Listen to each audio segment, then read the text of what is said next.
తెలంగాణలో ఉత్సాహంగా మూడో దశ పోలింగ్ అయితే కొనసాగుతుంది. మొదటి 2 గంటల సమయం వరకు కొంచెం మందకొడిగా సాగిన పోలింగ్ తర్వాత ఉదయం 9 గంటల నుంచి కూడా అక్కడ పోలింగ్ కేంద్రాల దగ్గరికి ఓటర్లు అయితే భారీగా క్యూ కడుతున్న పరిస్థితుంది. అయితే ఓవరాల్ గా ఉమ్మడి మెదక్ జిల్లా వ్యాప్తంగా ఎటువంటి పరిస్థితులు ఉన్నాయో మా ప్రతినిధి క్రాంతి కుమార్ లైవ్ లో సిద్ధంగా ఉన్నారు అప్డేట్స్ అందించడానికి. క్రాంతి కుమార్ చెప్పండి, అక్కడ ఓటర్లు అయితే బారులు తీరి కనిపిస్తున్నారు. ఒక్కొక్క ఓటర్ వెళ్లి ఓటు వేసడానికి ఎంత సమయం పడుతుంది? ప్రస్తుతం మీరున్న సిచ్యువేషన్ అక్కడ ఏ విధంగా ఉంది పోలింగ్ కేంద్రం వద్ద?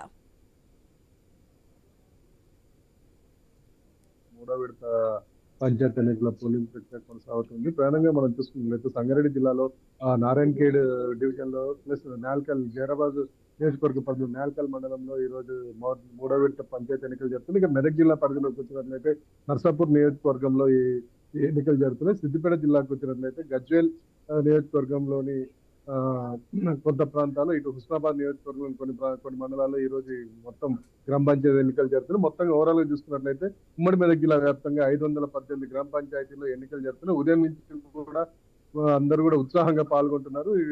ఓటర్లు లెక్క వేసిన ఉదయం 7 గంటలకి ఈ పోలింగ్ ప్రక్రియ ప్రారంభమైంది. చలిని కూడా లెక్క చేయకుండా ఓటర్లు వచ్చి తమ ఓటు హక్కును వినియోగించుకుంటున్నారు. ప్రధానంగా మనం చూసుకున్నట్లయితే ఇప్పటి వరకు కూడా దాదాపు 40% పోలింగ్ దాటినట్టు మనకి సమాచారం అందుతూ ఉంది. ఇటు అభ్యర్థులు గెలిపే లక్ష్యంగా అభ్యర్థులు కూడా తమ శక్తి సామర్థ్యాలు మొత్తం కూడా చాటుతున్నారు. ప్రతి ఒక్క ఓటర్ని కూడా పోలింగ్ కేంద్రం తరలించే ప్రయత్నం చేస్తున్నారు. అంతేకాకుండా కొన్ని చోట్ల మనం చూసినట్లయితే ప్రధాన పార్టీలు కూడా